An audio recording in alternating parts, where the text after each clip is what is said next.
love, courage, truth. Glenn Beck. So, ABC, you and Brian Ross, I don't know exactly what you were thinking. On Friday, Brian Ross, who has been an investigative correspondent for ABC for almost 25 years, reported that during the 2016 presidential campaign, Donald Trump directed Michael Flynn to make contact with Russian officials before the election. The statement was incorrect. You know, something you don't say unless you have a lot of evidence to back it up. Yeah, that's the one thing Ross was a little short of, was evidence. By Friday night, Ross was on ABC World News Tonight reading a clarification. This time, he said Trump didn't ask Flynn to contact Russia until after he had been elected president. The problem with this is it affected the stock market on Friday, because that was kind of a big deal. And it wasn't really a clarification on World News Tonight. It was more of a, let me clarify by completely changing the report. On Saturday, ABC News apologized, saying they deeply regret the serious error and suspended Ross for 4 weeks without pay. 23-year-old veteran reporter. He knows better than this. Except he has a history of these kinds of errors. Do you remember the movie theater shooting in 2012 in Aurora, Colorado? You remember? He's the guy who reported that the shooter, we think, was a Tea Party leader. No, he wasn't. Naturally, President Trump gloated on Twitter about Ross's suspension, and the mainstream media can't stand President Trump. Despite the fact the president is wrong, mainstream media is not all fake news. But when will the media learn? If you want the president to stop yapping about fake news and how the media is out to get him, then you should probably stop with the sloppy reporting. This fake news feud between President Trump and the media lasted all weekend, and it's going to continue. I mean, are you tired of it? Because I'm sick of it. Fake news is now a cliche. It's a joke. It's part of our cultural lexicon now. In these insane times, when we're being flooded with media content, when it's difficult to know who and what to believe, shouldn't we be doing everything in our power, especially if you're one of the nation's major media organizations, to try to put aside politics for 2 minutes and refocus on integrity? Because character matters and the truth matters. In fact, I'm going to go on a limb and say the truth and character matters more than politics. Now, that's not going to get you a ratings point, and it's not going to sell a, Make America Great Again for Christmas cap. But maybe we should all try to make character and truth our priority. And then maybe we'll be able to make journalism trustworthy again.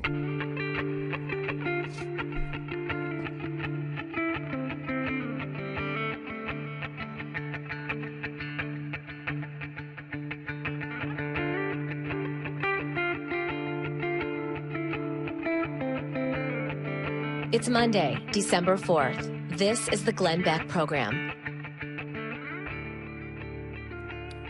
Hello, Stu. Mr. Beck, how are you? I'm really good. A lot of things to talk about today, but let's stick on the Donald Trump over the weekend, and let's start with the Ross story.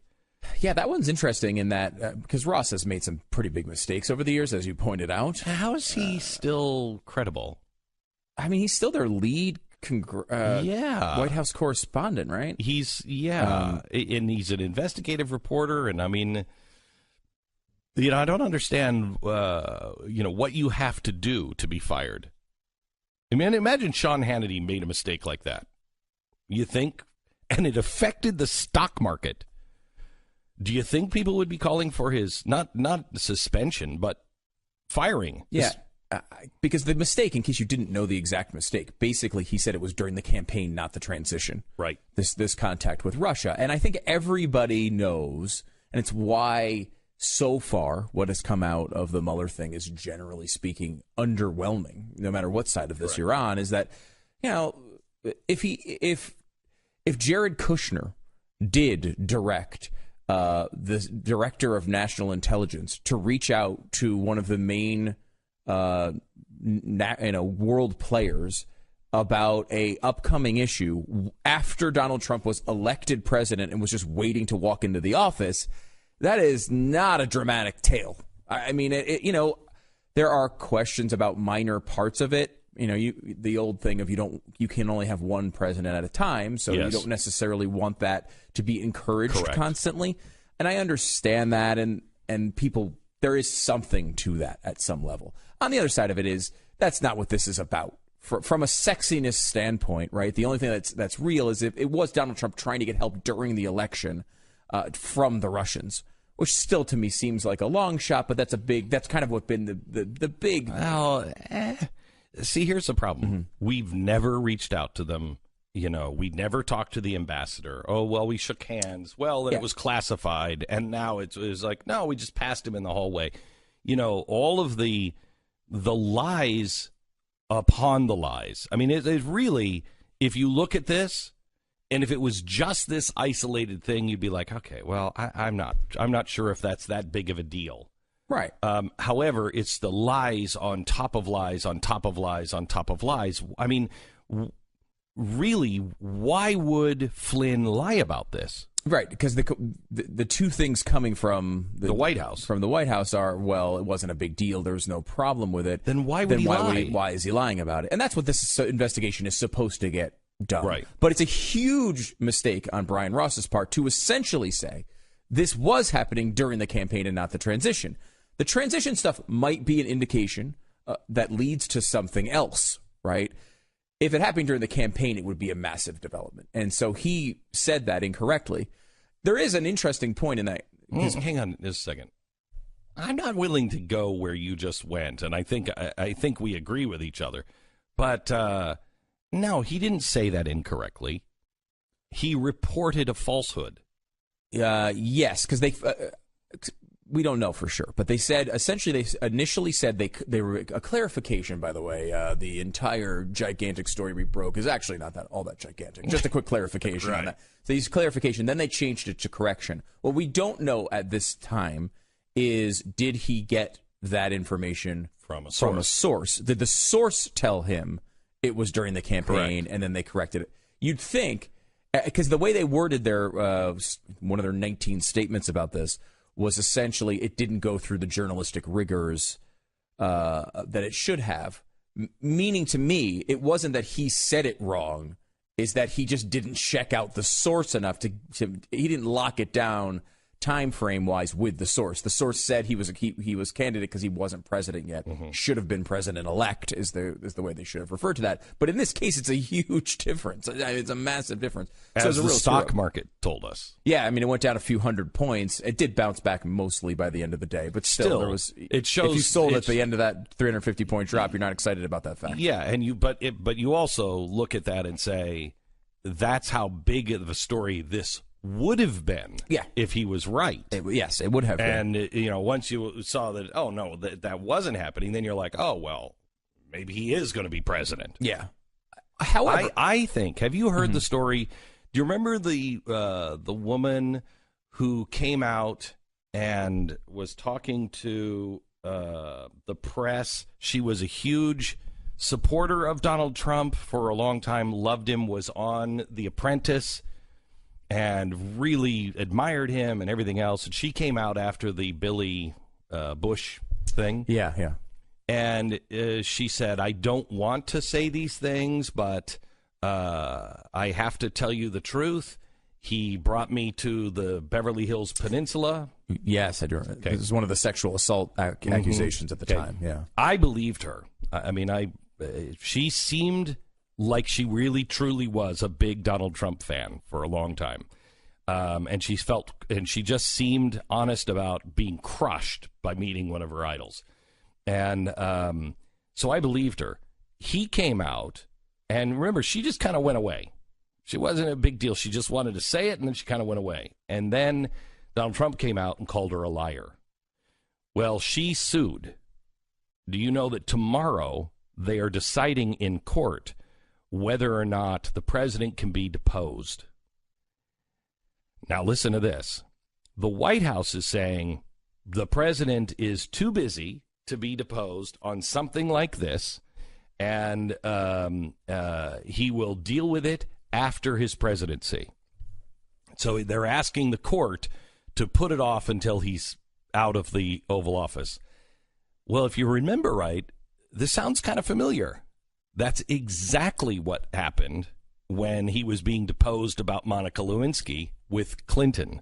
The White House said, you can't depose the president. He's too busy. He'll deal with this after he leaves the office.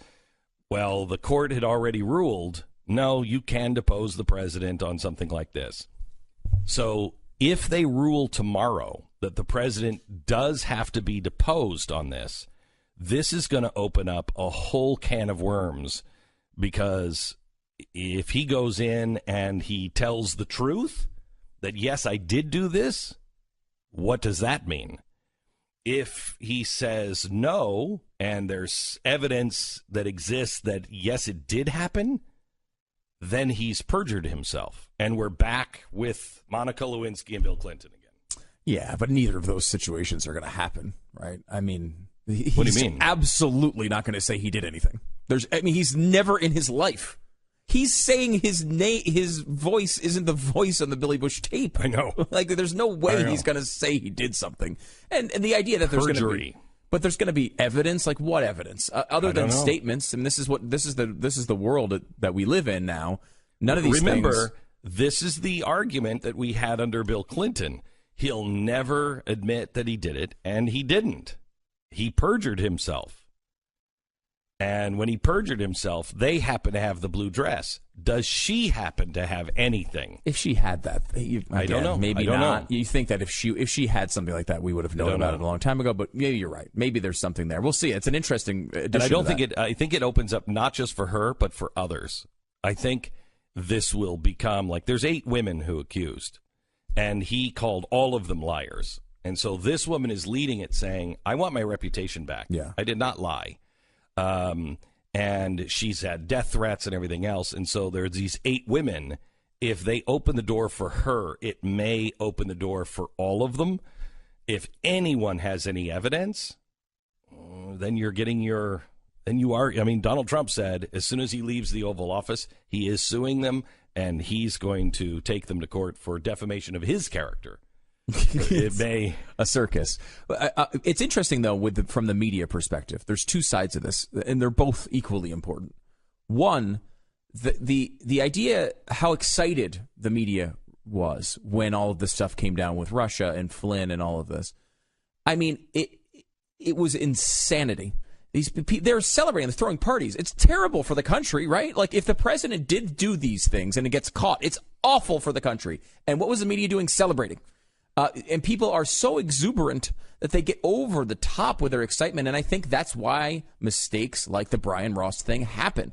They're so sure, they're so excited to get rid of this guy in any way possible that they make sloppy mistakes, or I think you could argue mistakes intentionally done to try to hurt the president and Republicans in general. But on the other side of that, and I think it's important to note, why, if this was just all fake news and these people were all the no character disasters that they're described as and is summarized by the president at times and Breitbart and all these other places, why on earth would ABC correct this report? It was an unnamed source. No one in the world would ever know that they got that fact wrong. If they were completely without character, they could easily say, well, no, it wasn't that source. The source that's coming out now publicly and telling you that I got it wrong? No, that was a different source. You didn't know about it. They had a million ways out of that story because they gave you no information. There was no reason for them to correct that report. I want to be really careful on this. I don't think that there is, it's weird. I think there's meaningful change in the media, but it's not lasting change. And here's what I mean. I think there is meaningful change where they know they're up against their greatest foe. They also know they are being watched by the American public, and the American public doesn't trust them. Okay, right. And so they are saying, okay, batten down the hatches, make sure it's right. It's kind of a Watergate thing, to where the Washington Post was looking at at Woodward and Bernstein and saying, no, get another source. Okay, they know they're up against a huge foe, so get it right, because they have no credibility. With that being said, the minute Donald Trump is out and their side is in, they will go right back to ignoring all of this stuff. So there's meaningful change, just not lasting change.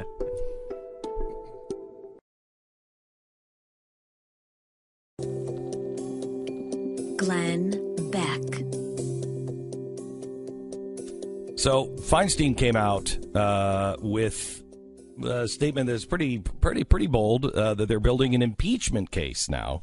Listen to what she said over the weekend.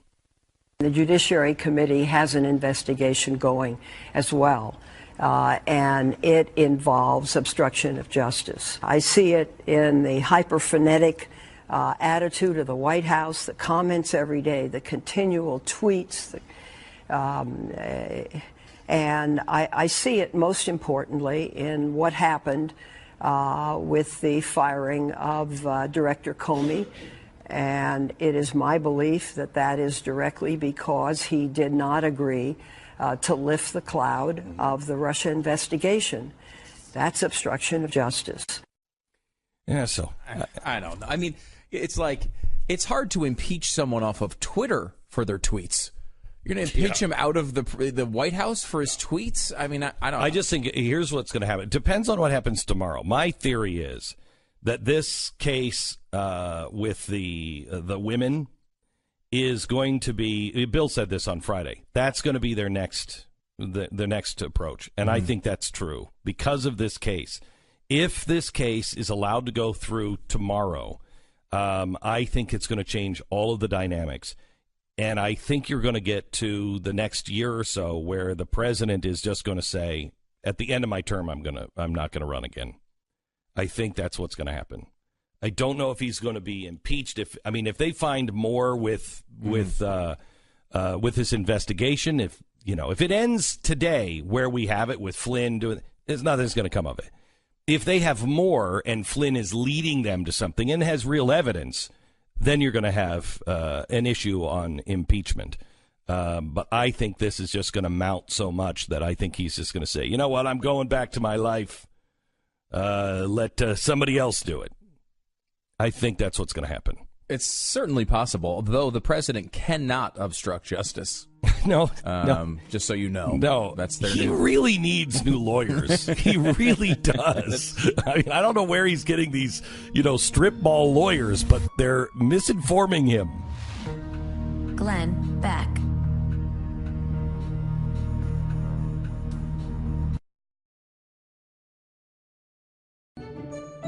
This is the Glenn Beck Program. Interesting weekend for Bitcoin.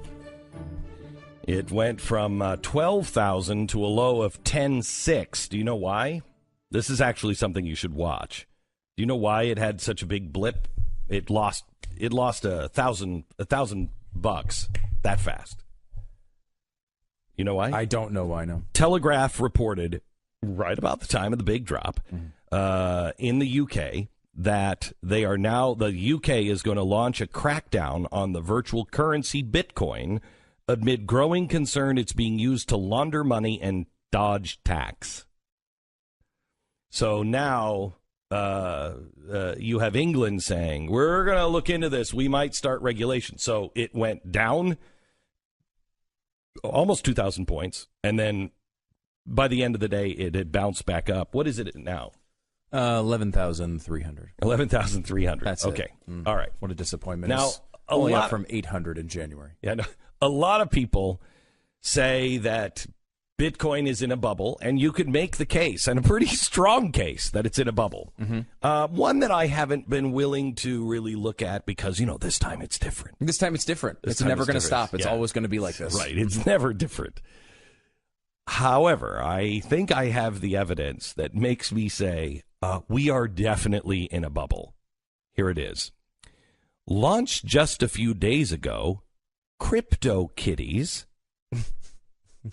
CryptoKitties, essentially like a digital version of Pokemon cards, but based on the Ethereum blockchain, is becoming one of the biggest viral sensations to catch on in the tech world. Built by a Vancouver and San Francisco-based design studio, people are spending a crazy amount of real money on the game. So far, about $1.3 million has been transacted, with multiple kittens selling for 50 ethereal coins, and the Genius Kitten being sold for a record of $246. That's $113,000. So here's what it is. I think there are only a certain number of virtual kitties that are born. And you mean when you say kitty, like you mean cats, like little cats, little digital cats, cat. Okay, just a digital cat, and they're born through the blockchain. Good. Okay, so you buy a cat that is a digital blockchain cat, and then you can interact with the digital cat.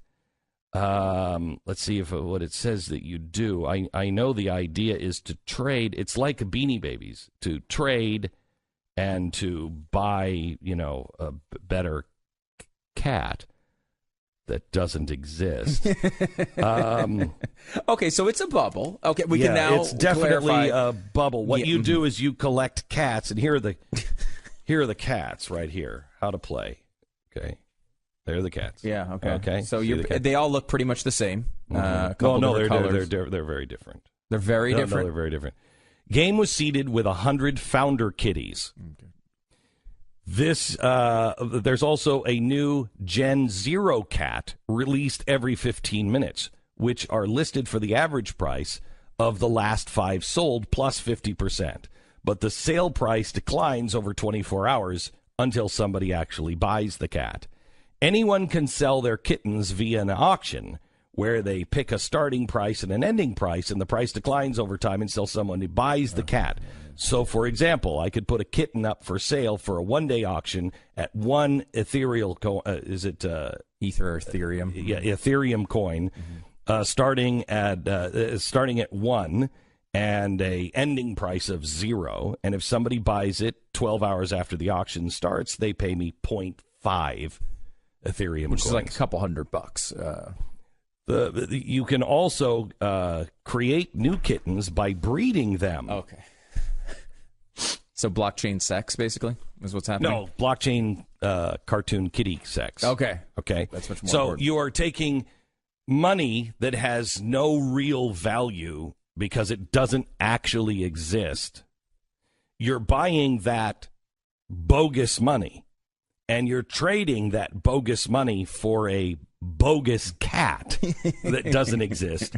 And your hope is that you're going to sell that fake cat or breed a better fake cat and sell it for more of the fake coins than anybody else. Obviously. Did you feel the need to explain that to the audience? No, I mean, I was just talking, down to a couple of the slow people that don't really understand that, yes, indeed, perhaps this is a bubble.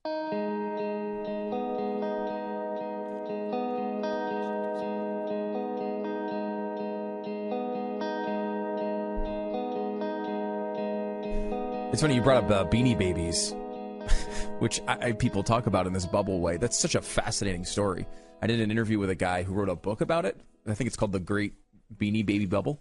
And you think, well, it's kind of a silly topic. It's a fascinating story, though. This guy was going around trying. He's a real big entrepreneur, and decided to try to do create these little animals that he would sell and make money off of. And really, the reason why the Beanie Baby thing was so big for that time was that he decided to call these things, instead of just discontinuing them, he started calling them retired. And when he started saying retired, as soon as he said we're about to retire this stupid Beanie Baby, people would rush to stores and bid the price super high. And so the whole time, the entire process was people trying to figure out who would next be retired, because as soon as they got retired, the price would go up. And the people buying the new ones, so stupid, were based basically on the idea that eventually there would be a retirement and they'd be able to cash in. And what the guy who wound up doing it was obsessed with these things, meticulous to the point of he would spend hours looking over samples of the eyes, and he took it super seriously and just designed every one of these things. And he wound up making $2 billion off of this.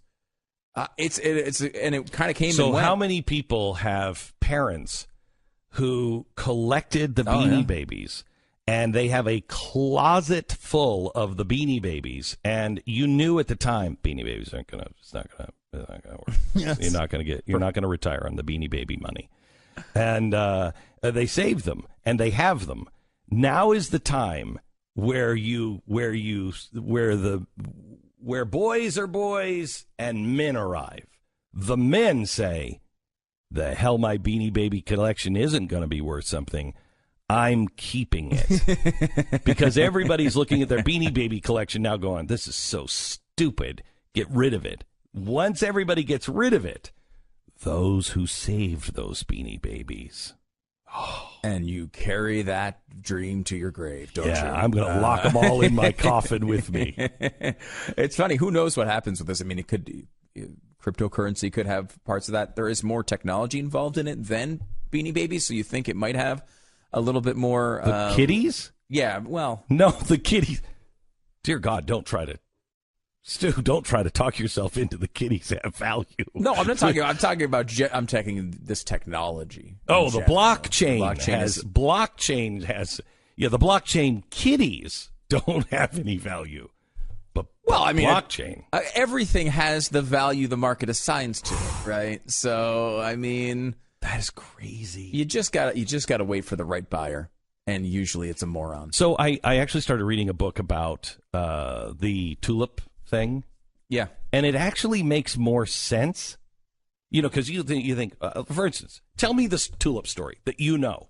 The tulip story is there became this sort of irrational exuberance, is a phrase they often use in these terms, where people believed that they were super valuable, and they started trading them as currency.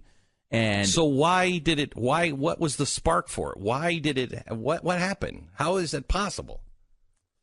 It's been a while. I don't remember. Okay. So right? I never heard it. So here's the thing. This was at the time when people were just starting to keep gardens and starting to have lawns and everything else. Mm-hmm. And the really, really rich people were starting to do that. The bulb, I don't know where the tulip bulb came from. I'm not deep in the book. I'm kind of scanning it. Mm-hmm. But the idea that all of a sudden a thing of beauty, it's looked at as art. This one bulb is art. Okay, so you could put this in your house, or you could put this in front of your house, or whatever, and it's a thing of beauty and a thing of art. So it's like the art craze, to where a painting that you're like, okay, that doesn't even look like anything. That's just a blue canvas. No, it's worth $121 million. Okay, well, good for you. Mm-hmm. Okay, same thing. They thought this is a thing of beauty and a thing of art, and there's only one of them. And so they thought this is going to catch on because all of the rich people are going to want these all in their gardens all over the world, which they did. It just didn't work out as well as they thought, because you can make more of them. You can make more tulips? Yes, you can. my gosh, there's inflation in the tulip market? Yeah. It does seem that way. Right. But you could see how people, like Bitcoin, you could see how people could go, well, now, wait a minute. Hang on. There weren't a lot of tulips. We think now tulips, they're everywhere. Not a lot of tulips. and they're making new tulips, and they're kind of, I don't know how you breed tulips, but they're making new ones. And they're like, oh, you know what? People are going to have these things called lawns, and they're going to want a flower box. It was at the beginning of flower boxes and bringing flowers in. I mean, right. You don't really even think of it like that, Yeah. It's a bit of a stretch. No, that's why it was a bubble and a disaster. Okay. But again, you could kind of, like, I can't make a case for the kitty cats. Can't. Well, I mean, no. We've had many. Can't. This is the pet rock, right? Who spent, no, the pet rock costs what? $2? But People are spending $150,000 on a kid. But the same thing with Beanie Babies, and the same thing with every one of these trends. You can always say, a Cabbage Patch doll, that's just a doll. I mean, you can always say that, right? It's about what level of entertainment and enjoyment it gives the individual. That's why things happen on a market. There's a lot of stuff that's worth, I mean, I see, purses that my wife buys, and I think, that looks like it's worth $12, and it's not. Again, not at all. No. Again, that is a thing that is tangible. Yeah, but that is a thing that goes with style. But that is something, that's a weird, that's an old-timey observation, right?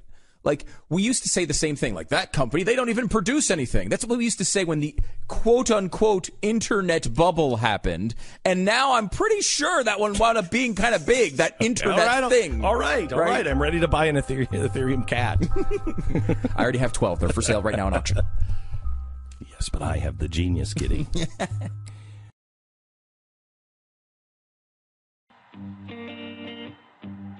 Glenn Beck. I mean, I don't want to gang up on Detroit, but man, what a depressing thing, to try to bring the Silverdome down. Everything is crumbling. Nothing is working right. And you're like, okay, let's get rid of this eyesore. Let's bring this thing down. You try to blow it up and it won't come down. I feel bad for Detroit. It's like, come on, man. We're the Charlie Brown of cities. Many Lions fans were pointing out that the Silverdome has survived many previous implosions as well, and you can't just bring it down with one of those. It is a kind of a depressing thing, though. Basically, every building in the city is crumbling to the ground, and but this one they actually want. They to say that to the Detroit ground. Is actually becoming one of the more dynamic cities in the country. I think it may have a renaissance. It may. I mean, there's certain you have those. There's certain really wealthy benefactors who have decided, like, I love this city and I'm staying here. Like, I love Shinola. What Shinola is doing. Do you know? Are you familiar with Shinola? Oh my! Of course. No, obviously. You're not. No, I'm not. Oh, look up Shinola. They're fantastic. They make these incredible bikes. They make incredible watches. And they started and said, we're going to build a great company that builds really great items, and we're going to build them in Detroit. And so they did, and they've taken off, and, I mean, really high-quality stuff, really good stuff. Never heard of Shinola, really? Yeah, no. They're one of the first companies to go into Detroit, and they kind of kicked off a renaissance in Detroit. There's another, I can't remember which guy he was, a billionaire from some line of business, and decided, you know what, I'm just going to go back and I'm going to start building these amazing developments, and I just love the city, and I want to keep doing it. And he's just being vilified in the community because he's tearing down what Detroit has always been, and he's a crap heap. Yeah, apparently people are like, there's some people. This is what happens every time. They're tearing down all the crack houses. Like, that's what they do. They say this in New York all the time. Someone will build a really nice, apartment complex in a downtrodden community, and they'll say, well, now you're pricing out all the residents. And it's like, well, I don't.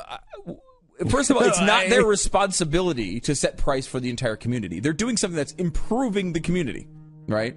And then they get beaten up for it. It's just a no-win situation. It's just why you just stay home and play video games. And call it. Wait, hold it. That went south fast. Glenn Beck.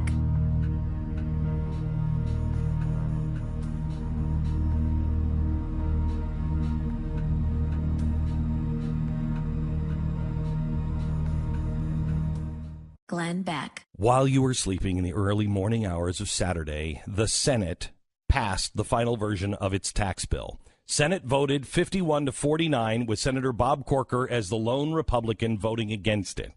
The big takeaway from the bill is the plan will reduce the corporate tax rate from 35% to 20%. That is huge.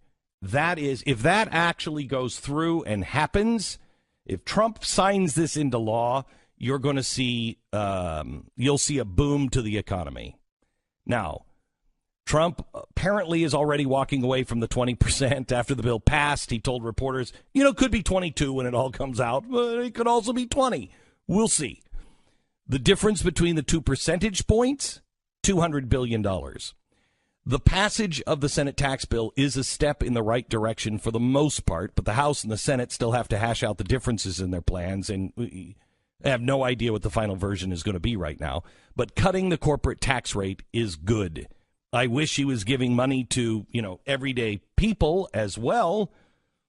It's the hasty way Congress is dealing with bills now. It kind of stinks of the Obama-era politics, passing bills in the cover of darkness and at 2 a.m. on a Saturday, and only after the details of the plan are kind of released in a shady sort of way, you're kind of like, I don't even know what they're voting on. The Republicans are desperately trying to comply with Trump's demand to sign anything of substance by the end of the year.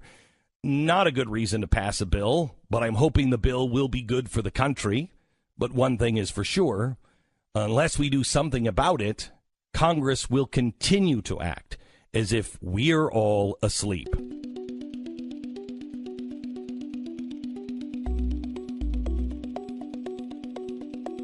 It's Monday, December 4th. This is the Glenn Beck Program. So I read a story in The Guardian.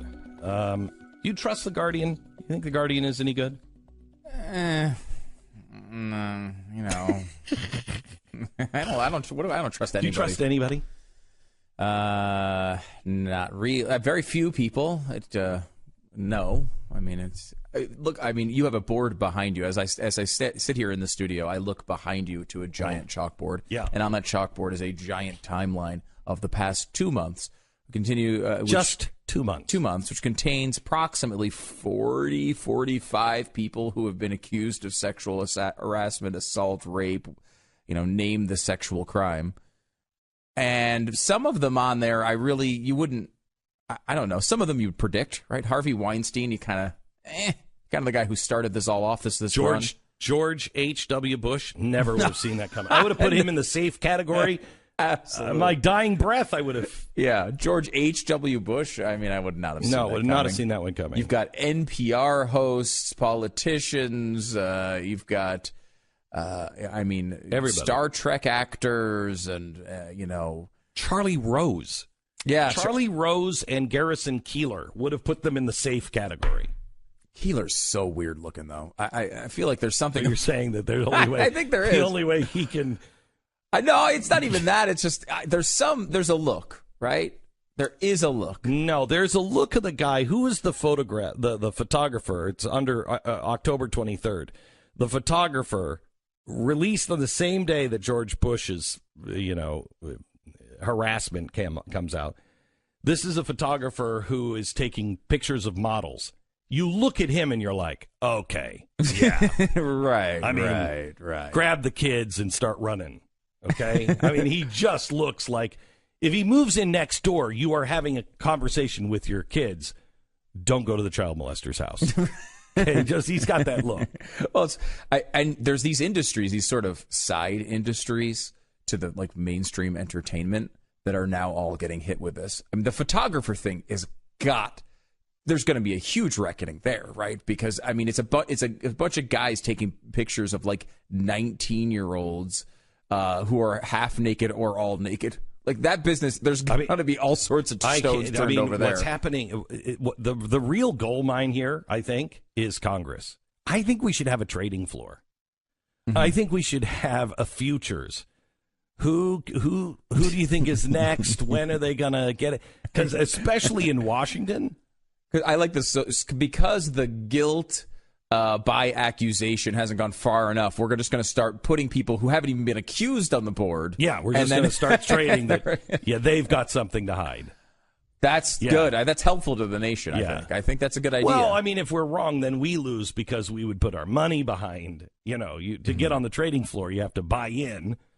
So you're like, I'm going to put my $10 on this guy. Well, it was interesting because was it DARPA that did something a long time ago? They tried to come up with a market that would basically predict terrible events, right? Like terrorist attacks. Yeah.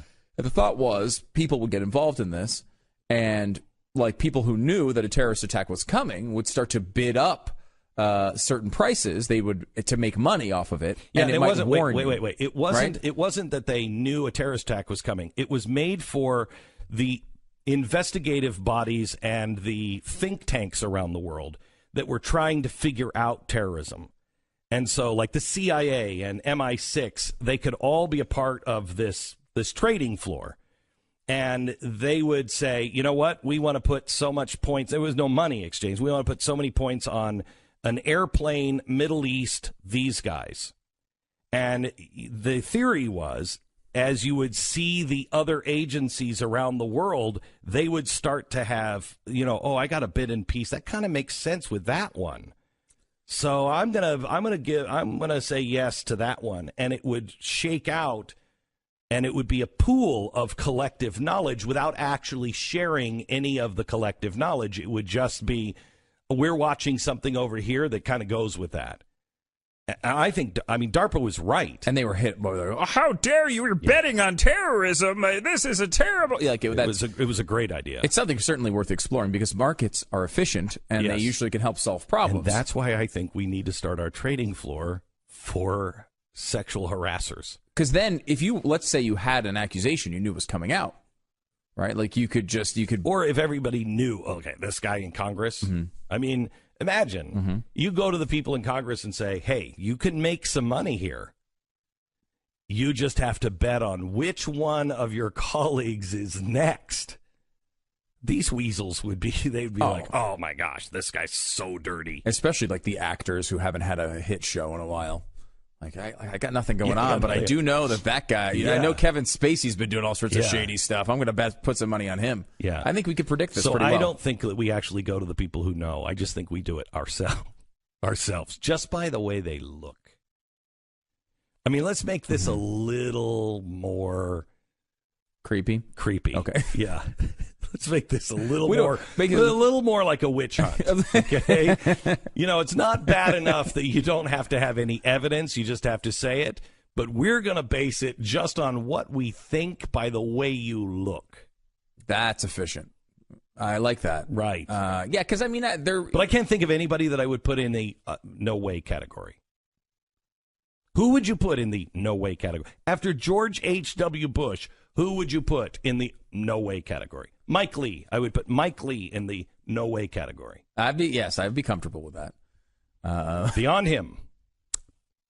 It's very few. I mean, we know the Cruz family with his multiple affairs and assassination of JFK. Just the assassination runs deep in that family. Who knows what's going on there? Yeah. Right? Yeah. There's really, you're right. I don't think you could, at this point, you just... Nobody. Yeah, and especially because we don't even know if these people did this, right? There's 40 some odd names behind you on the chalkboard, but in reality, there's very few of them we know actually did the thing they were accused of. There's a few of them that have kind of admitted it or, talked about it publicly, and some crimes are worse than others on that board. But still, But if you look, those 40 names came out over the last 2 months. It's like every 2 or 3 days. Oh, and over the weekend, like this is what I was kind of getting to before. There was, I think there was a music conductor, a playwright or something like that. Like it's all these now sort of side industries that people. Now it's like I was a music conductor. Who's paying attention? What kind of power does he have? I was at the South Bend Arby's, and I was working as a fry cook, and I was now we're getting to that point, but still. And, it does seem like this is a never-ending thing. And I think it's probably the correct observation that this is what they're going to go after Trump on once this settles down a little bit. They're going to try to bring back those accusations. They're going to try to...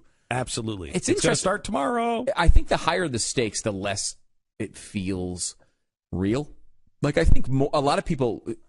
even if like the more thing was if Not if higher more the stakes, the more political. it feels less real. Like yes. with Donald Trump, like there's a lot of things I'm critical about Trump on, but like you look at the accusations of the harassment, there is a part of me that saw that and was just like, he's running for president of the United States. Of course he's being accused of a million different things. It's hard once you get to that point, you get some level of immunity almost, I think, from people who just say there's so much at stake here. There's so much to motivate someone to say something like this that you kind of say, well, I don't know. I can't judge their heart. I can't judge this unless I have actual evidence. Now, of course, that's how you're supposed to judge all of these. I know. I thought it might be important time to point that out. You're supposed to have evidence on all of them. So I don't know if you saw this from The Guardian. It's why I started with Who Do You Trust? The Guardian says, why did Roy Moore escape to Australia?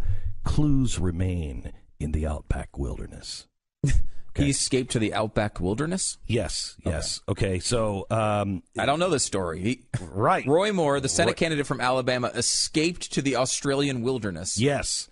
So in 1984, Moore spent the better part of a year in Queensland outback, where he lived and worked with the Rolfe family, the hardworking, deeply religious former owners of Telemon. But how he ended up there and what drove him, an ambitious 37-year-old assistant district attorney, to this remote outpost has mostly remained a mystery. The Guardian spent a week in central Queensland seeking out those who knew more to find out what was he doing there so far from home. What emerged was a portrait of a man overcoming his own personal demons, but one who never left the impression on those he met as anything but a gentleman. So it goes into all this mystery. What was he doing there?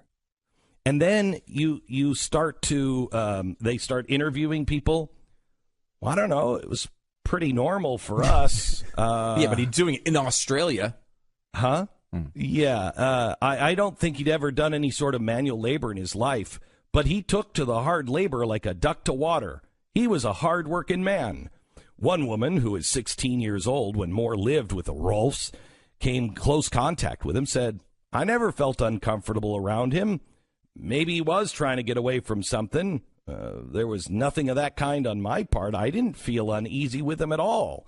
There was never anything even remotely like that. And I was in my teenage years. That would have been prime time if he was going to do something. Usually you'll have your antenna out for something like that. But I remember him being gregarious, bubbly, loud, a typical American. I do remember that he sucked at tennis. Another said, I never thought of him anything other than a good bloke.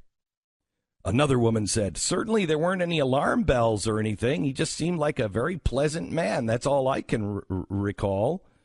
Another one said, wow. Another one said, he was a man. I remember him as a man with deep religious belief and a gentle man with a beautiful singing voice. It's interesting. Roy is a person who's a little bit set in his beliefs, and he doesn't like change.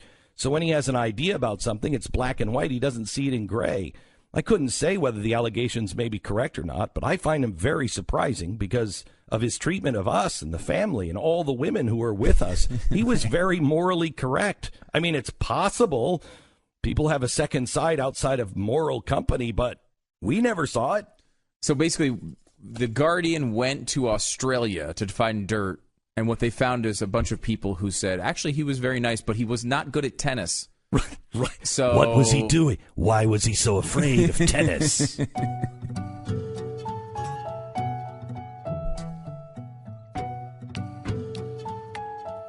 I did find it interesting that The Guardian actually published it, though. Instead of saying there's not a story there, they just wrote a fancy headline to get you think that there was something there, and then when you read it, I mean, from the beginning, it's like there was nothing. You read quotes from like paragraph 8. There's been 4 people in the history of the internet that have made it to paragraph 8. Yes, they all need is the headline, but it wasn't on page 16. It was also on page 16 and page 1. Glenn Beck. Very excited to talk to an author. His name is A.G. Riddle. He's the author of Pandemic and I'm trying to remember the name of his new one. I think it's Departure. I found him about 10 days ago, and I've read all 5 of his novels in the last 10 days or 12 days. I'm interested in the topic that he talks about. He's kind of a sci-fi action writer. He's a guy from Silicon Valley who did some startups and now is writing about quantum computing, and he's fascinated with the evolution of man, and I just find his work really compelling. And I don't know if anybody, do you even know? We should check out.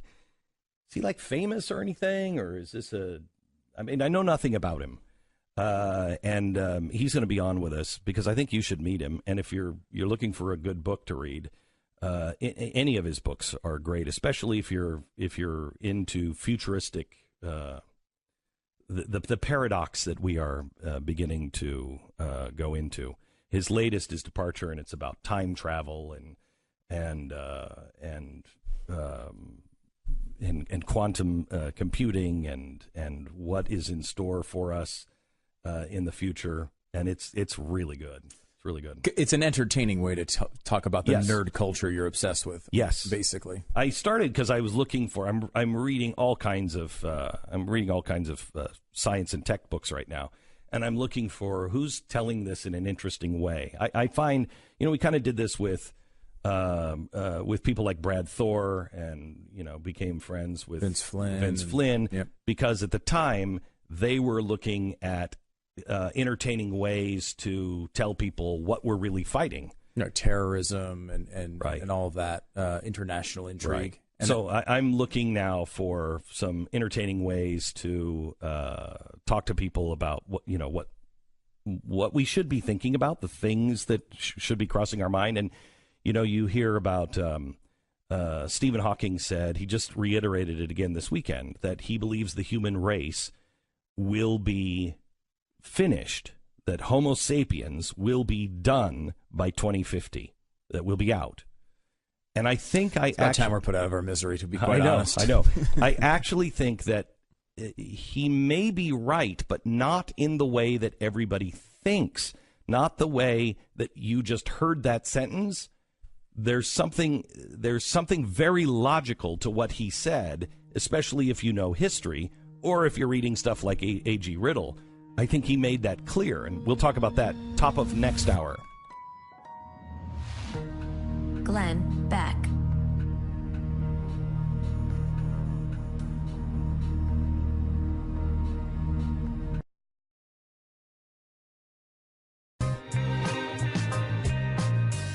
You're listening to the Glenn Beck Program. So glad that you're here today. Thank you so much for tuning in. Hope you had a good weekend. We have some good news about the Nazarene Fund. Tomorrow, we have Tim Ballard in. He is the CEO of Operation Underground Railroad, which is just an amazing group of people that are going in and breaking up the slave trade for sex trafficking all around the world, and doing some amazing things here in the United States, but they can't talk about them here in the United States. But we have partnered with them with the Nazarene Fund. So now Tim is the official CEO of the Nazarene Fund. And the reason why we partnered with him is because I wanted to expand it. We didn't know what we were doing August 2 years ago when I said, hey, let's raise $1 million and let's see if we can get 10 families out or 100 families out of the Middle East. Well, we did get 100 families out. In fact, we had almost 8,000 families, Christians, that had been marked for death by ISIS. We got about 8,000 of them out. We moved another, 6 or 10,000 to different parts of the Middle East, so they were safe from ISIS. I mean, it is truly one of the most remarkable stories, I think, in radio history or television history when it comes to a single audience. This single audience saved 8,000 marked for death Christians. We didn't know what we were doing at first, but we got to be pretty good at it. But then the mission kind of went into another direction as we were hearing from the families that we were moving. They said, my sister and her daughters have been kidnapped and they're in the slave trade and they're being held by ISIS. So we started looking into that, and we hired some people, former military, et cetera, to go in and rescue these people. We have raised to date now, we have freed 100 slaves in Iraq alone, and these are all women and children. The youngest one, the last one, was 3 years old. That is horrible. We've lost 2 operatives in a mission. We got the slaves out. They went back for more, and they both lost their lives. We need to bring in some people who really know what they're doing, and that was Tim Ballard. And so Tim and Operation OUR and the Nazarene Fund have merged together, and we are going to take on the slave trade, but not only the slave trade in the Middle East and Northern Africa, but I can't get into a lot of details, but we are going, there's organ trafficking going on now. And what they're doing is they're kidnapping these children that are Christians, because remember, ISIS and people like them believe that, you don't have a right to live. You're not really a person if you're a Christian. And so they take these kids and these families and they're harvesting them for organs. And it's horrific what is happening. And I have seen a video of one of them, and we haven't decided whether or not we're going to show it. It's disturbing. It's just disturbing. And we put operatives down on the ground. We know where this happened. It's not happening there now, but we have devised some ways to break up the organ harvesting as well and really get to the source of a lot of this. But we need your help. It's going to take a lot of people, and we have so many people from special forces from all around the world that want to do this. It just takes money to do it. So our goal for the year is to raise $25 million. That will free a lot of slaves, and it will change not only the Middle East, but it will make a huge dent around the world. So we really could use your help and your support. I got an amazing handwritten letter in from an 8-year-old boy. I'll have to show it to you on TV tonight. This 8-year-old boy named Garand. He just wrote, "Please use this $8 to help the Christians in the Middle East." It warms our heart so much to see the kids participating in this. And we're working on some things to help teach your kids about what's really happening and the evil that is around the world, but to show them, real life superheroes. You don't have to go to comic books. There are real life superheroes that are saving people. And we would love to get your kids involved in this because they're going to be dealing with it in their lifetime as well. Good news is, just in the first few days of our fundraising, we've raised $250,000. So we're 1% there, but this is it was like the first 4 days of this.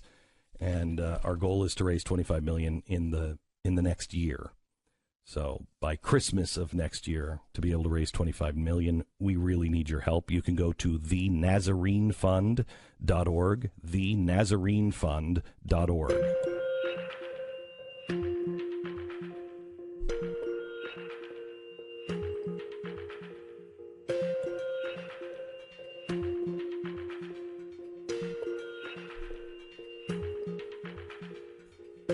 So I don't know if you remember. Do you remember Congressman Massey?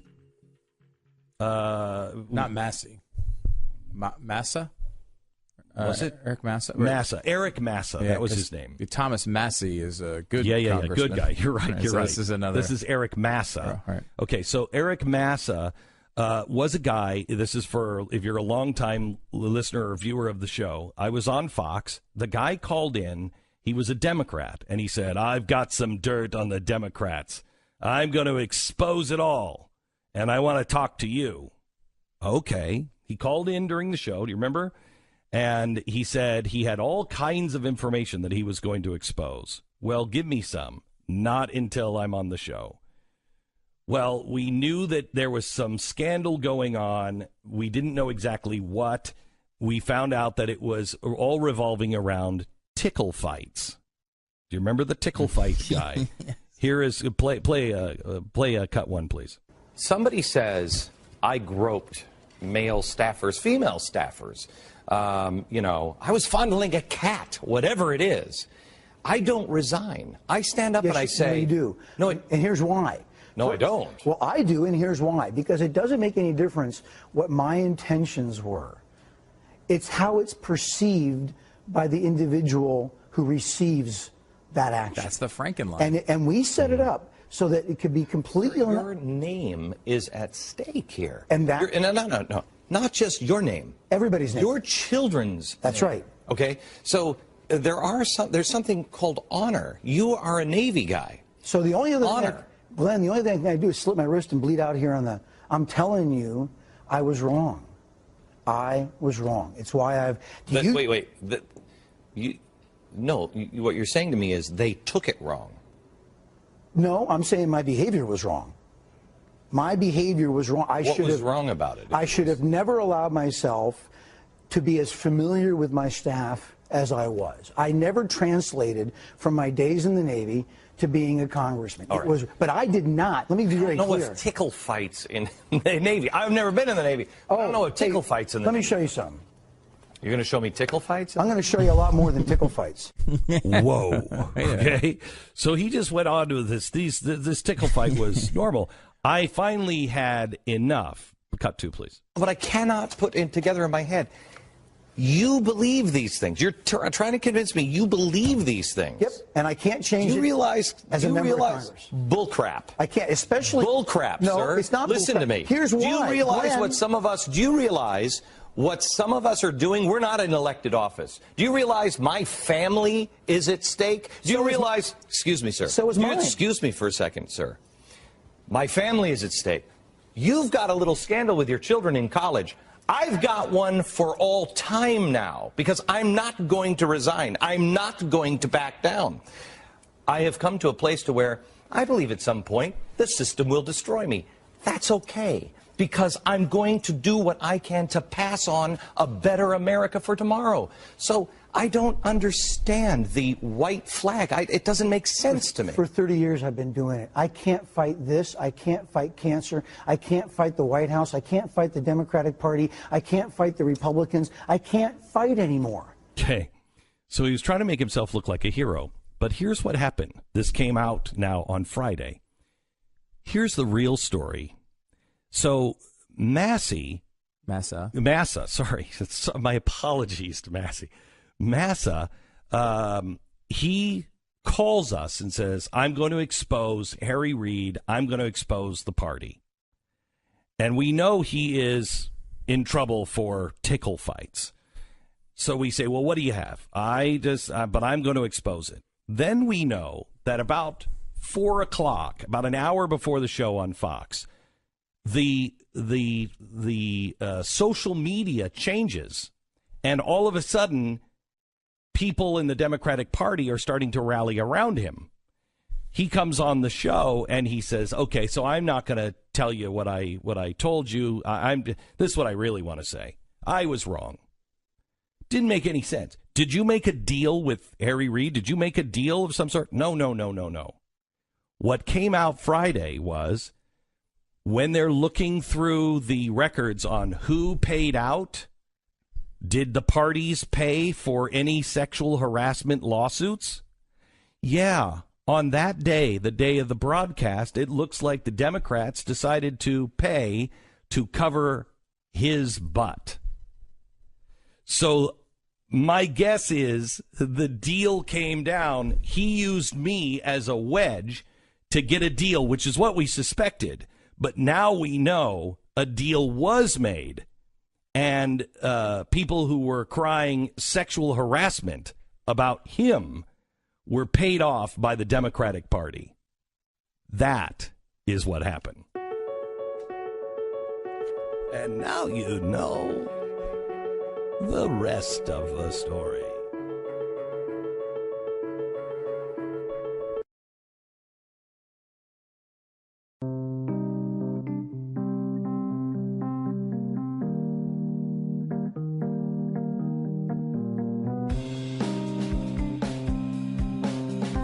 Glenn Beck. I have to make a book list for you. I've read some really good books lately. Great history book. A couple of them. Some really good. You haven't read Brett King's Augmented Life in the Smart Lane. You should. Really good. Reading some great novels. And I'll put a list together in case you want. In case you have book lovers, on your Christmas list. I'll get you a book list. And I asked Rafe last night if he would do one too. Rafe reads. Rafe is my son, 13. He reads probably more than I do, and he devours. I mean, literally, if he starts in the morning and has kind of a normal day, he can finish a novel in a day. By nighttime, he's finished. So he just reads and reads and reads and reads. And I asked him if he would put together a list for, 13-year-old boys, if you have a 13-year-old boy, because he reads pretty much everything. And we're going to do that. We talked last night about reading The Immortal Nicholas, because we read every night before we go to bed. And so we talked about reading The Immortal Nicholas as a family. And I think what we're going to do is we're going to make that just for subscribers only on TheBlaze.com. It won't be on the TV network or anything else. It'll just be subscribers only.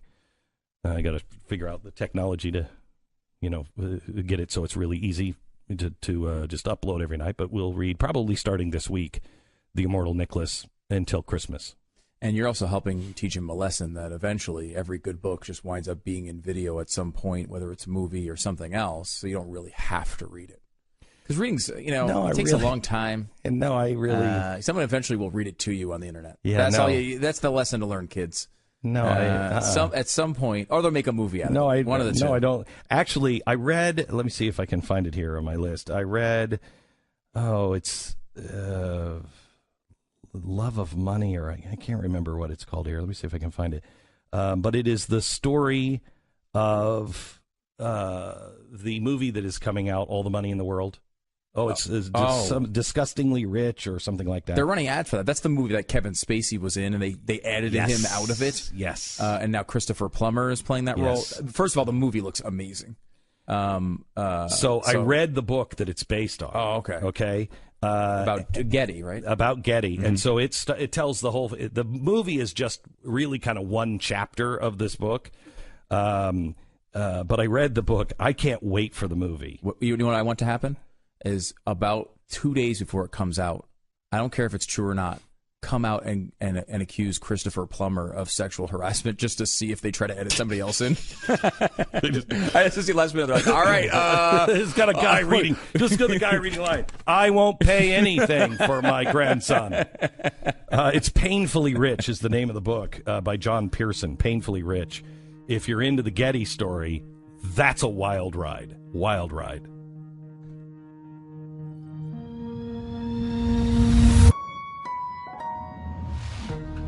Glenn Beck.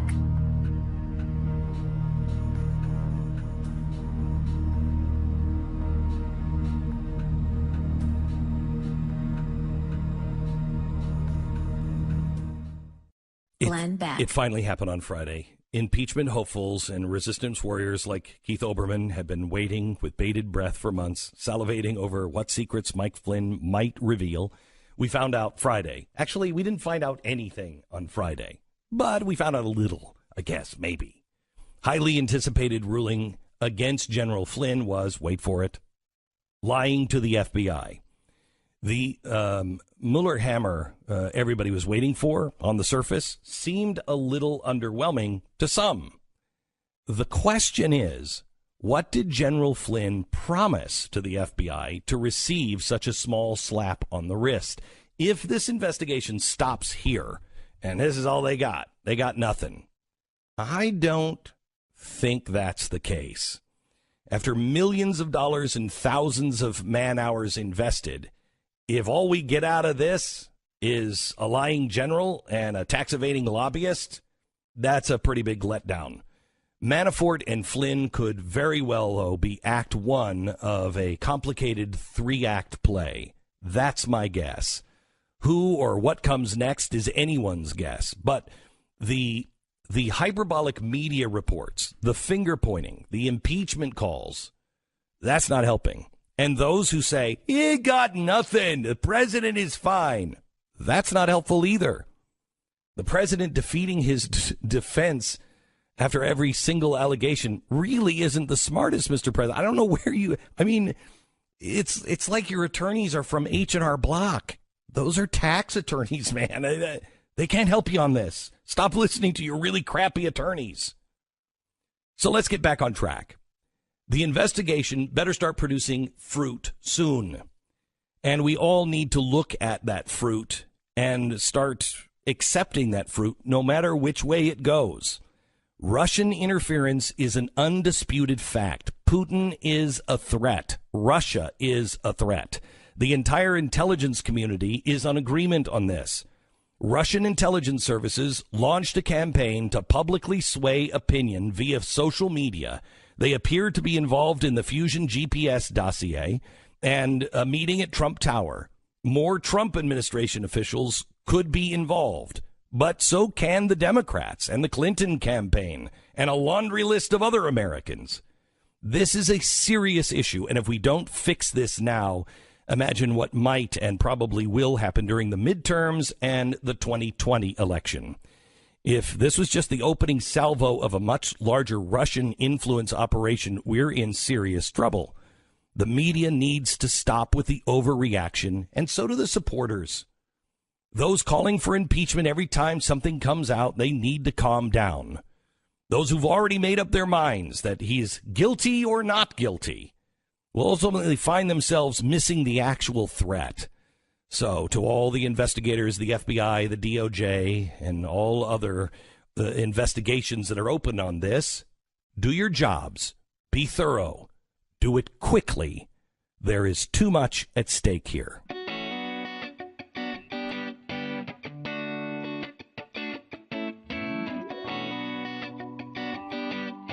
It's Monday, December 4th. This is the Glenn Beck Program.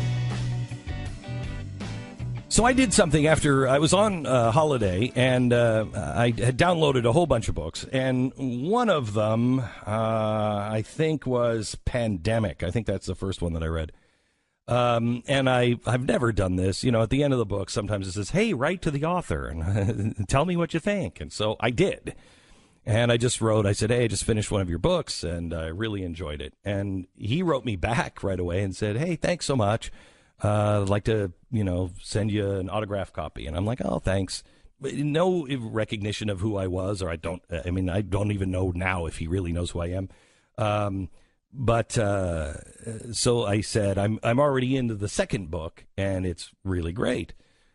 Well, probably much to his surprise, since that I have read all of his books, because he is looking at a problem that I am really interested in, and he has some facts that he builds his fiction, and a lot of it is, I think, I would classify it, I guess, as sci-fi in a way. He builds his fiction around some facts that I want to find out more about. So I want to introduce you to A.G. Riddle. He's the author of Pandemic and also The Atlantis Gene. And I think the new one is called, what is it, A.G.? It's Genome. Genome. No. Departure. I thought that was the new one. Well, Departure actually came out before Pandemic, so it's a standalone. But it may be the most recent book you've read. Okay. Yeah. All right. So anyway, they're all great. They're all great.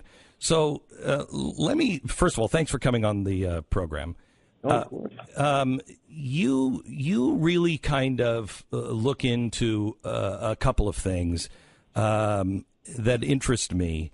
You know, Stephen Hawking has said, he just said it again this weekend, that Homo sapiens are going to be a thing of the past by 2050. And people freak out and they think, oh my gosh, we're going to be all wiped out. I don't think that's what he means. He means that Homo sapiens, as we know them, as we are now, are going to be so transformed that you won't be able to recognize the current Homo sapien next to the new Homo sapien of 2050. Does that make sense to you? It does. And I mean, I think he's right in that I believe we're in the midst of this radical transformation that we're just now getting our heads around.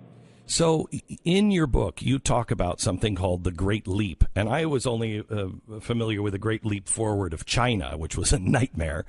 But you talk about the Great Leap. Can you describe that? Sure. I mean, one of the interests and one of the themes of my work is, humanity's genetic history. And so what we now believe is that the current, that our race of humans, the Homo sapiens sapiens, are about 200,000 years old. And so when we first evolved, we know there were Neanderthals existed on Earth for maybe 200,000 or 300,000 years before us, and there were these humans called Denisovans and Homo florensis on the island of Java. So there were other human species, and so we coexisted with them for about roughly 150,000 years, and it was status quo. I mean, life went on Earth as it had for a very, very long time, and then something happened about 50,000 years ago.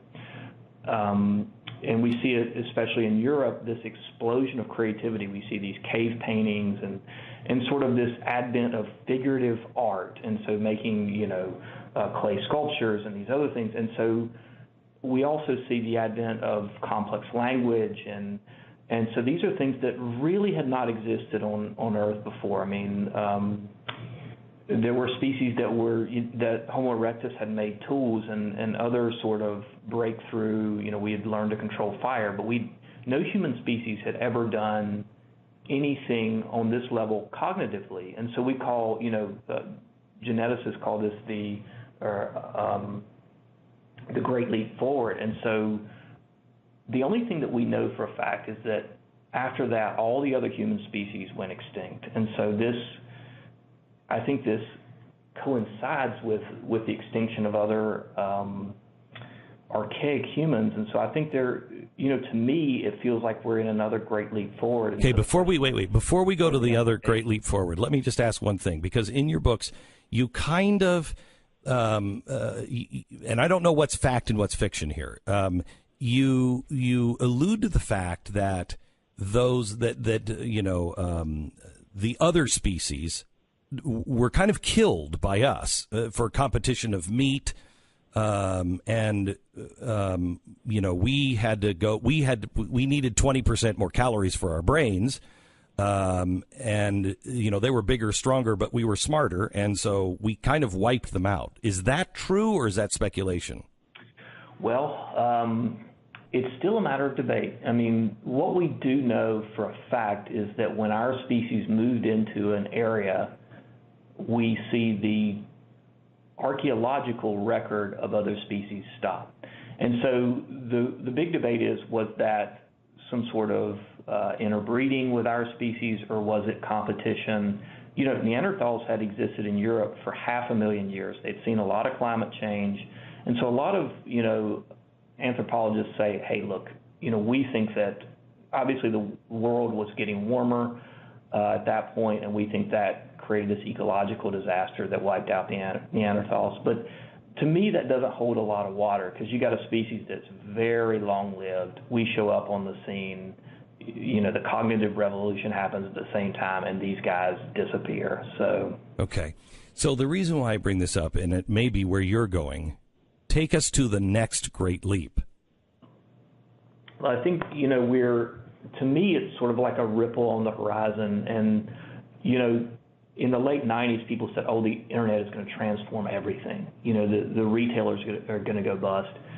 And then it largely didn't materialize. You know, things went on the way they had for a long time, but now we're seeing this transformation of empty malls. You know, you walk into a restaurant and now there's a touch screen to take your order instead of a person. I mean, the people are still there. Assembly lines need less people. So we're seeing, you know, this, call it a technological revolution of robotics and artificial intelligence. You know, robotics are doing a lot of the manual labor that we've traditionally done for, you know, since history began.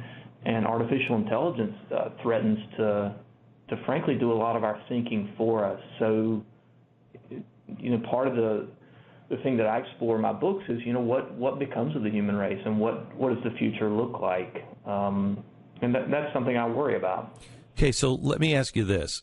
As I have read yours, I'm also reading, you know, I read a lot of Ray Kurzweil, and I'm reading Brett King, his book called Augmented, which is all about, you know, what do we need to teach our children? What is on the horizon, and what do we teach our children? And one of the things that he talks about is that we have to be open-minded.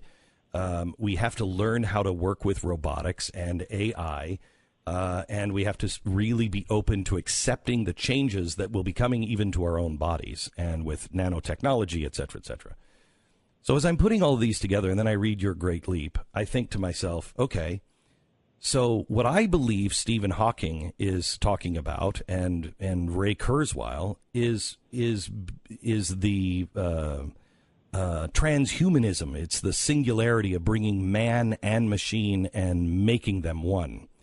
If you do this and you have quantum computing and AI, an upgraded human is going to talk to a non-upgraded human, and it would be like talking to a dog. I mean, the information and the modeling that the individual could do who's upgraded that would be completely lost on a non-upgraded Homo sapien, it puts us in a different category. And so that was my first thought was, okay, this is going to put us in a different category. You're not going to be able to relate. Then I started thinking, well, we're already talking about cars. You know, once automated cars are really, everywhere, it's only a matter of time before we don't let humans drive anymore because they're gonna screw it all up. Well, if you have a non-upgraded human and everybody else is upgraded, I'm not going to let the human really touch anything because it's like having your dog drive a bus. You don't do that. You can't do it. Then I read your book, and I think of The Great Leap.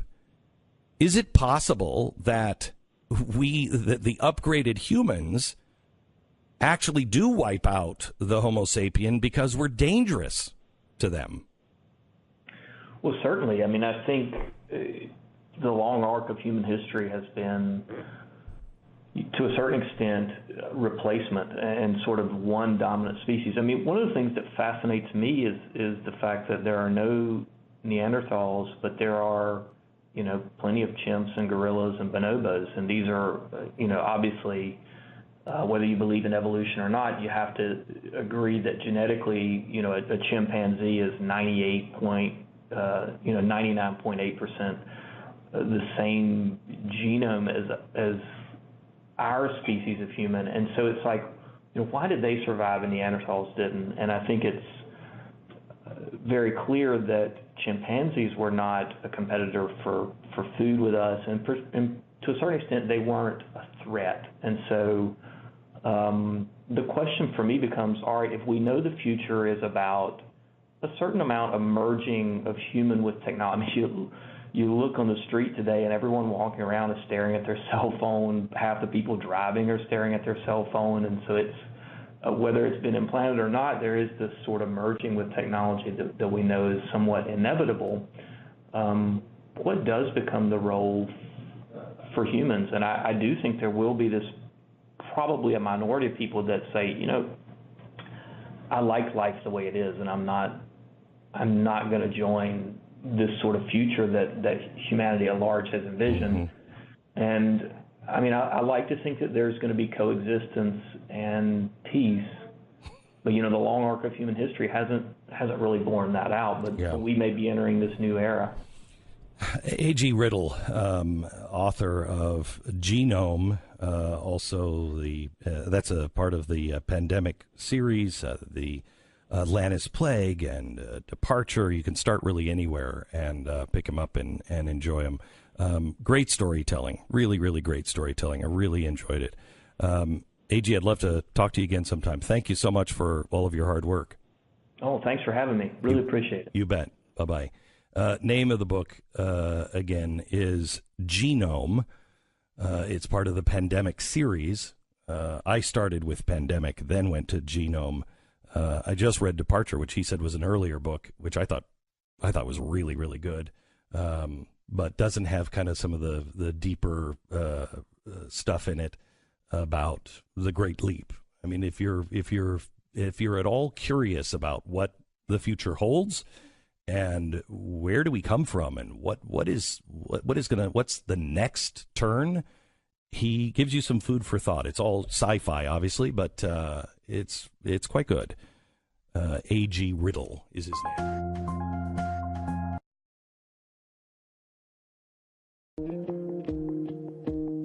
Glenn Beck. Stu and I are just having an interesting conversation off the air about, why does this stuff matter? Like, even if you figure out exactly what's going to happen in the future and think of some magical way to stop it or make it better, I mean, then you're probably going to be dead in like 3 days anyway. And no one's even going to know. That's very optimistic. No, I'm not. Yeah. So, I mean, because I'm really concerned about technology. I'm both thrilled and excited about technology and very concerned because we're not thinking about the ethics that are coming our way. We're all distracted, and it's just going to come barreling down on us. Our education system is not prepared to teach us what we need to learn. It's teaching us to live in a world of 1940, and what's coming is robotics and artificial intelligence and a completely different way of life. So, you're not going to stop it. None of it is going to be stopped. The genie's out of the bottle, so it's not stoppable. However, how do you live with it? Now, how do you prevent, how do you warn about things that are really bad? How do you decide and prepare yourself before it's just here, so you're strong enough to not just fall in line with things that are maybe moving in the wrong direction? How do you teach your children to be prepared for the world of tomorrow? What should they even be doing? Go to college? Study what? Glenn Beck.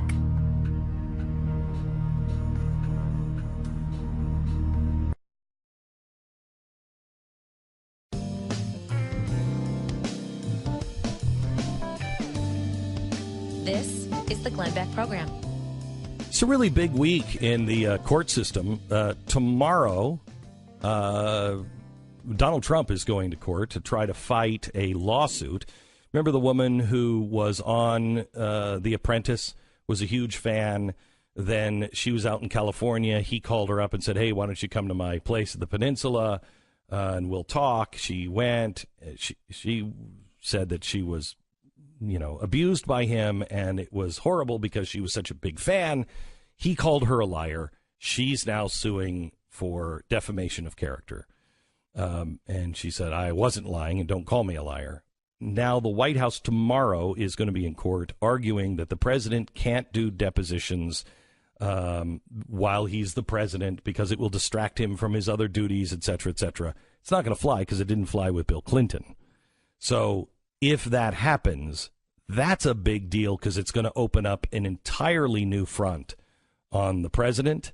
And it will be I think that if it goes through, I think that will be the story of 2018 for Donald Trump, that and Russia. But this one will probably be a faster knife. The other thing that is happening tomorrow in the court system is we're going to hear the gay wedding cake. The Supreme Court is going to hear this case. Welcome to the program, Pat Gray. Thank you. This is the one from Colorado where a gay couple came in and they asked this man, Mr. Phillips, for a wedding cake, and right away he said, I'll bake anything for you. You can have brownies, pies. I'll sell you whatever you want, but I just can't be part of your wedding. That's my art, and it's a real personal thing for me, and I just feel like it violates my religious rights. And so they took him to court and they sued him. And of course, Colorado decided that if he doesn't do cakes for gay weddings, he can't do any cakes at all. That was their ruling. So he's taken it all the way to the Supreme Court. Yeah. Just unbelievable. It's unbelievable because, obviously he's claiming First Amendment, freedom of speech, and religious freedom. Both First Amendment issues. And so does that trump this equality thing? Do you have to participate in somebody's wedding if they ask you to? It seems so bizarre, and we've talked about this a million times. Why would you want that? If you're a gay couple and a guy doesn't want to be a part of your wedding, why would you want him to be? Doesn't make any sense to me. It doesn't, and they're sort of arguing this on the basis of he's an artist. Yes, with his bakery, it's an art gallery of cakes, basically, and it's my artistic expression. My dad, made cakes for a living. He was a baker, and stunning development. No one could have guessed that. I know from looking at me. And his specialty were wedding cakes, and he was an artist. He was absolutely an artist. It is an art form, and that's what he says. And because they said, well, just because you make him a wedding cake, that doesn't mean you're participating in the wedding, so that doesn't constitute religious freedom.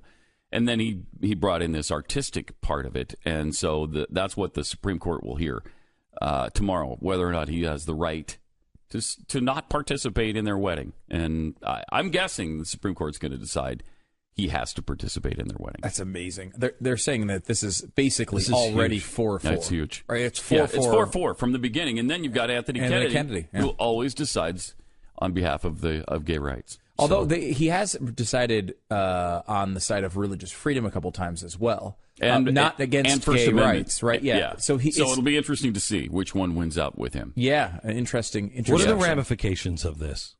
If the Supreme Court says, how far can they take this now? It means, from what I understand, the legal world is saying that you will have to kiss men. Whenever, at any point, you're requested. No, you cannot say you do not want to participate in that because I thought it was bigger than that. I thought we all had to be gay after this all ruling. the time. Yeah, okay. all the time. I thought it was I think just you guys are probably the wrong people to ask. No, but I mean, if you're saying now that this is an art form, and it is, and I'm spending my time, and I will make you anything. I just cannot make you something because of my religious belief. I can't put my hard-earned time and artwork towards your wedding. Well, then that's everything. That's it is everything. Yeah, you have no right to your religious freedom as practiced outside of the church. You have this is a really good move by FDR. You have the freedom to worship. You worship any way you want. In your church, worship any way you want. Once you're outside, no. Yeah. No. You can worship in your house. We can't even really do that now. But once you're outside, then that's different. Yeah. Well, that doesn't really mean anything. If I can't apply what I believe, I mean, this is the problem with honestly, this is why the Amish get away with it, okay? Because they mean it. Yeah. You know what I mean? They're not playing some, we're also, pious, and then at night they're, whipping out their LED screens and watching movies. They're not doing it. We're Christians, we say one thing, but we live a different way. And so nobody, I don't believe you actually believe that stuff.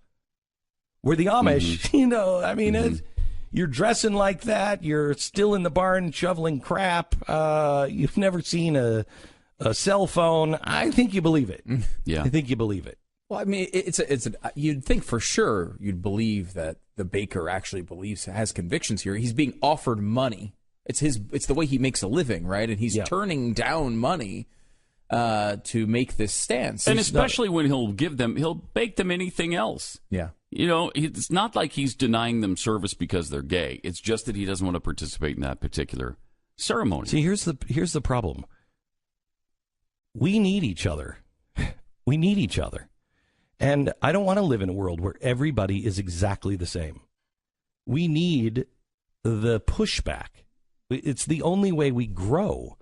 And as long as your pushback is not evil, if this guy was like, you get them gays out of my bakery, well, you're just a bigoted guy. Mm-hmm. But if you say, you're welcome here anytime, I'm your friend, I love you, and you can have anything, I can't cross this line because of my belief. That's when we all need to say, okay.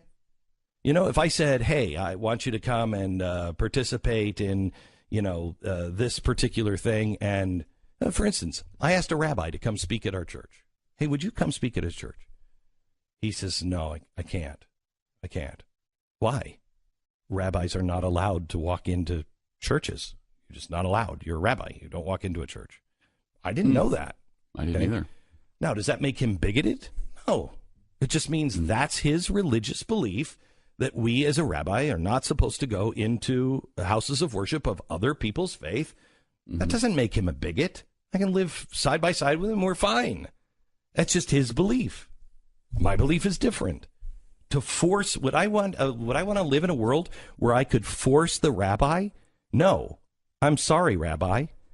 You won't be able to practice any of your religious stuff unless you come right now and speak at my church. No, it's against my religious belief. I don't care. You're a bigot. I don't want to live in a world that is forcing him to go and break his religious belief, unless he's outside all the time going, these Christians all need to be rounded up. No, thank you. That's a different thing. But we all have our religious belief, and no matter what it is, Penn Jillette, I don't agree with his belief in religion. He doesn't believe in it. He doesn't believe in God. I don't believe that. I don't want to shut him up. I don't want to change his lifestyle. I like him. He's a nice guy. He's not doing me any harm. Let him go.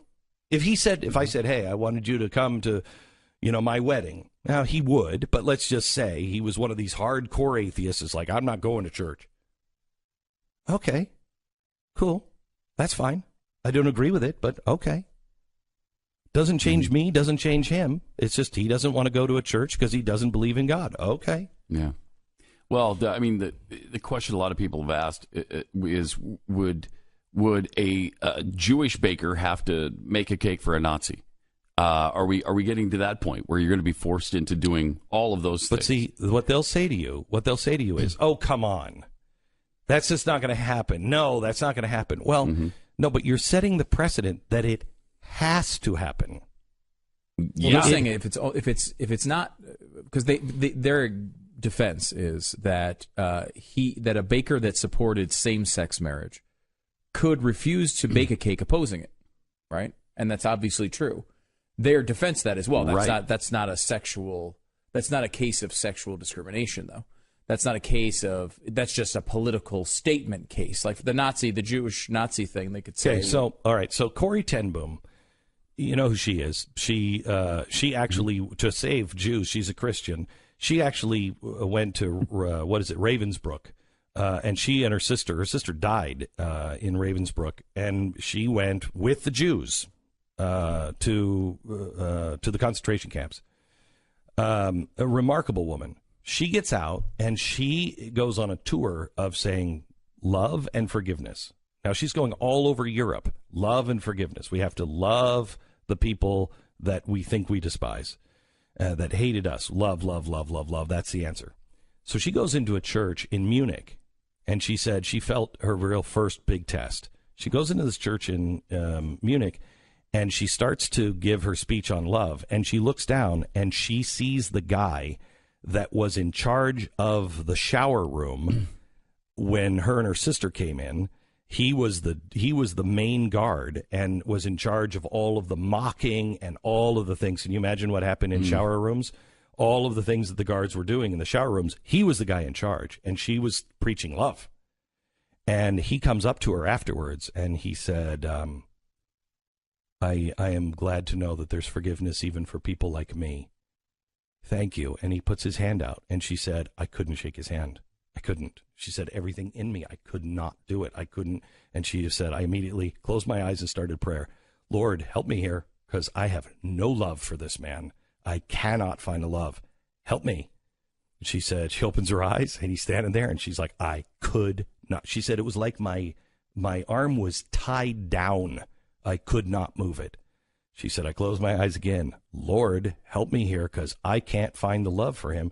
She said, I opened my eyes a second time. She said, my arm started going up. She said, when I grasped his hand, she said, that is when I just felt the power, God's power, of giving me the love for him. She said, but I had to start moving my hand first. I have no idea why I'm telling you this story now, but I know it ties in to what we were talking about. Wow. Okay. That was it's powerful. Isn't that a Corey ten Boom say that? Is that a quote from her? That's a quote. She was starting to lose it there at the end. All right. So I think the point. I think the point is that this is who we're supposed to be. We're supposed to be able to, no matter what, we need each other. We gotta love each other, but we don't have to force it down each other's throat. Otherwise, it does lead to the showers. That kind of stuff leads to the showers. One side says they're right. The other side says, no, I'm right. Whichever one has the power, if you don't agree to disagree, then you have to round people up. We got to love each other and recognize that we have to coexist. It always ends with a bullet to the head. I think we've said that before, haven't we? That's where it always ends. It always does. It always ends. Yeah. Okay, well, so we're looking forward to a really great court case tomorrow with a bullet to the head of the baker. Also, a very upbeat Pat Gray Unleashed is certainly around the corner. Pat, what are you leading with? Oh, an entertaining version of what we just talked about. So that's coming up. No Corey ten Boom 12-minute. No, sorry about dissertation that. on handshaking. Yeah. Glenn Beck. So if you thought I'll never see an election with a game show host, a socialist who's about 1,000 years old, and Randy Quaid, you may be mistaken. More on that on tomorrow's broadcast.